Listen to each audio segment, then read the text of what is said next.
البنات كي درتو كي بقيتو شويه كي درتو مع الصحيحه العائله كلشي بخير وعلى خير. اليوم جات نشارك معكم ملوي بالخليع في الفران، كيجي رائع بزاف وما غاديش تشبعوا منه وشي حاجه زوينه ونقيه وكتعرفوا راسكم حتى شنو تاكلوا.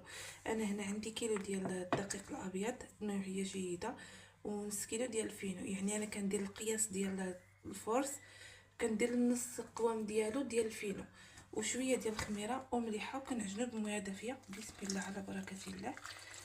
غادي نعجنو عادي بحال اللي كنعجن المسمن. نتوما البنات كي كتشوفوا معايا من بعد كنبيضو هكا وكنخليه واحد 10 حتى 15 دقيقه كيرتاح باش كيعطينا طوع في الخدمه. دابا البنات غادي ندوز نشكلو معكم. هذا الملوي بالخليع بليدام ولا كريس في الفران، كيجي رائع بزاف، واحد التقرميله ديالو واعره ما نحتاجش نقول لكم جربوه وردوا عليا. كنورقوا العجينه هكا مزيان حتى تتورق وكندهنوا ليدام ولا كريس هكا من الوسط.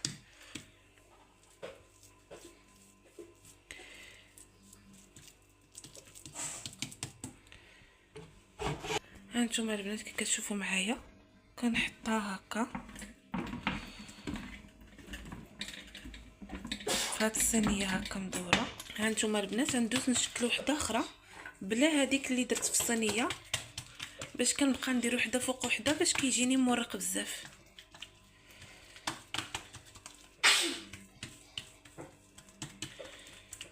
هانتوما كي كتشوفوا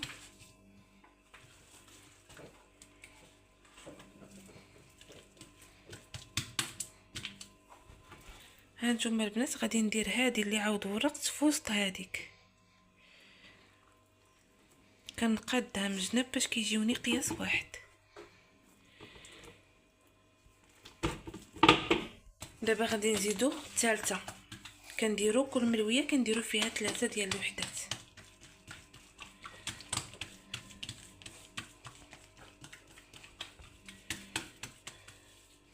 كي كتشوفوا دابا غادي ندوز نحط دوك الجوج الاخرين اللي صاوبنا غنحطوهم في وسط هذيك نيت. هانتوما كي كتشوفوا معايا وغادي نقادوهم باش يجيونا قياس واحد. دابا غادي نبداو نشكلوهم.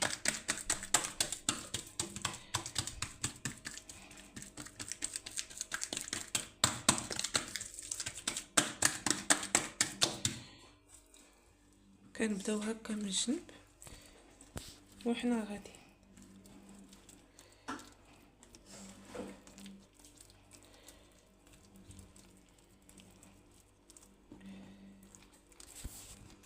هانتوما البنات كنبقاو هكا حتى نكملوهم حتى الاخر. صافي دابا غادي ندوز نبقى نلويهم هكا بحال شكل محينشات.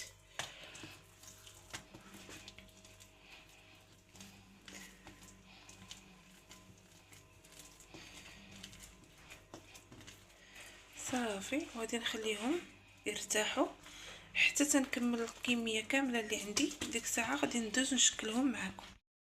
البنات كي كتشوفوا معايا من بعد ما كملت الكميه كامله اللي عندي على هذا الشكل هذا غادي ندوز نبدا نقرصهم شي شويه هكايا في اللاطه اللي غادي طيبوهم فيها وتخليهم يرتاحوا حتى يرتاحوا شويه. عاد ديك الساعه غادي ندوزو نطيبوهم. انا بالنسبه ليا غادي نطيبهم غير في الفران ديال الغاز، غادي نسخنو مزيان، غادي نديرهم من الفوق حتى يطيبوا ويتحمروا. ديك الساعه غادي نهبطهم شويه يذهبوا من الفوق. هانتوما البنات كي كتشوفوا معايا كنكمل على هذه الطريقه. غادي نقرصهم ونخليهم شي شويه يرتاحوا ما بين 10 حتى 15 دقيقه وديك الساعه عاد غادي ندوز كيف قلت لكم نديرهم في الفران. نتوما البنات هذا الشكل النهائي ديال المليويات كيجيو رائعين ومقرملين واحد المذاق ما نحتاجش نقول لكم. سمعوا التقرميشه كي كتجي وكيجي مورق. شوفوا كي كيجي مورق راه غادي يعجبكم وجربوه ما غاديش تندموا عليه.